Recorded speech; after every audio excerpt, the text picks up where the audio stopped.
আসসালামু আলাইকুম। অনেক ভাই বলছে আজকে অনেক ভাইয়ার কমেন্ট আমি রিপ্লাই দিব।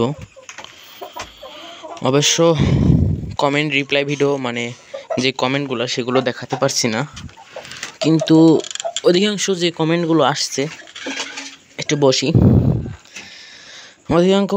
অধিকাংশ যে কমেন্ট সে কমেন্টের রিপ্লাই যে দিব এখন। কমেন্টের রিপ্লাই হলো, প্রথম যে ভাইটা কমেন্ট করছে সে ভাইটা বলছে যে কোয়েল পাখি টাইগার মুরগি যেগুলো পিছনে আছে, শর্ট ভিডিওতে দেখাইছিলাম, ওইখান থেকে দেখে আর কি এই কমেন্টটা আসছে।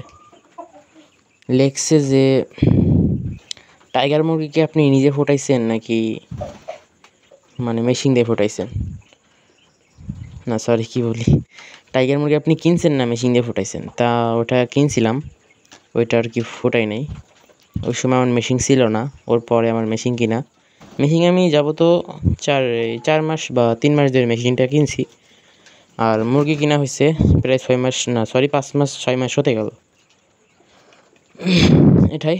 আর আরেকটা ভাই কমেন্ট করছে, ভাই যে কোয়েল পাখি ডিম পারছে না কেন, যে আপনার 60 দিন হয়ে গেছে এখনও ডিম দিচ্ছে না, ডিম দিতেছে 1-2টা করে 10টা পাখি। তার ক্ষেত্রে আমি বলবো, যেহেতু 60 দিন বয়স হয়ে গেছে, আপনি অবশ্যই ইসেল খাওয়াবেন। ইসেল খাওয়ালে অবশ্যই ডিম দিবে। আরেকটা ভাই কমেন্ট করছে যে কোয়েল পাখি পালন করলে কি আসলে লাভ নাকি লাভ না।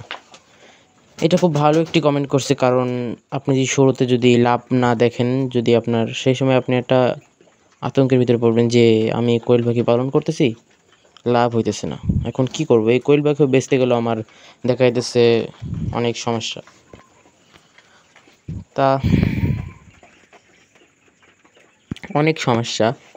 সেই সময় আপনার কি করতে হবে, যে কোয়েল পাখিগুলা লাভ না হওয়ার কারণ হলো মরগগুলো আপনারা একদম কমায় ফেলবেন। মরগ যদি আপনারা চেনেন, আজই না চেনেন তাহলে আমি বলি, যেগুলোর নিচে বাদামি কালার, কোনো ফোট নাই, সেগুলো আসলে মরগ। আর যেগুলো হলো মুরগি, সেগুলো ফোট আছে। আর যদি ওইটা দেখে আপনি না চিনতে পারেন, তাহলে যেখান দিয়ে ওরা মল ত্যাগ করে সেই সাইডে দেখবেন ফুলা, যেটা ফুলা সেটা মরগ, আর যেটা কোনো ফুলা নাই সেটা ফিমেল, মহিলা পাখি। তো ওটা আর কি ওই ভাইয়ের ক্ষেত্রে আমি বললাম। এখন 3টা কমেন্ট শেষ করছি। এখন আরেকটা কমেন্ট, ভাইয়া যে কোয়েল পাখিকে জিরো বাচ্চা কি ডোজ কমপ্লিট করব। আসলেও আমি ওইরকম কিছু ডোজ কমপ্লিট করি না, অন্য কোনো ওষুধ আমি কোর্স করাই না। শুধুমাত্র আমি যেই দিন ফোটে সেই দিন শুধু একটা গ্লুকোজ খাওয়াই, এবং আপনার স্যালাইন গ্লুকোজ আর আপনার চিনি এটা মিক্স করে গুলাই দিই। আর 4 দিন হয়ে গেলে আপনার যে ভিটা-3, ওইটা হলো আপনার শক্তি গজায় আর কি, ওই ক্ষেত্রে ওটা দেই। আর অন্যান্য মেডিসিন থাকলেও দিই না, আর লাইসোবিট দিই। আর লাস্ট যেগুলো 15 দিন হয়ে যায়, সেসব আপনারা ভ্যাকসিন করাতে হয়, তাহলে আপনার মনে করেন যে আপনার কোর্সটা কমপ্লিট হয়ে গেছে। এছাড়া আর কোনো কোর্স কমপ্লিট করানো লাগে না। একটা ভাই কমেন্ট করছে, ভাইয়া যে ডিম পাড়া পাখি কীভাবে বুঝবো। ওইটা আমি বলি, ওটা আমি 100% গ্যারান্টি দিয়ে বলতে পারছি না, কিন্তু আমার অভিজ্ঞতা থেকে আমি বলছি।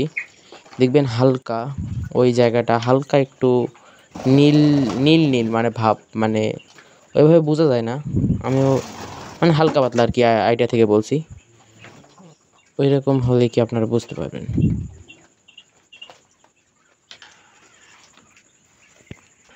আরেকটা ভাই কমেন্ট করছে খাবার নিয়ে। ওই খাবারটা কোথা থেকে আনি? খাবারটা আনি আপনার আমাদের বাজার থেকে আনি, এটা অন্য জায়গা থেকে আসে, বাজার থেকে আনি আর কি। ওই জায়গা থেকে আনতে গেলে গাড়ি ভাড়া বেশি চলে যায়, তার জন্য আমাদের কাছের থেকে কাছেটা জায়গা আছে, ওইখান থেকে আনি। তো আজকের কমেন্টে আমি এই পর্যন্ত শেষ করলাম, কারণ যেহেতু আমাদের ভিডিওটা বড় হয়ে যাচ্ছে, তা আমি আরও কোনো নেক্সট ভিডিওতে কমেন্টগুলো পড়বো ইনশাল্লাহ। তো আজকে এই পর্যন্তই, ভালো থাকবেন সবাই, আল্লাহ হাফেজ।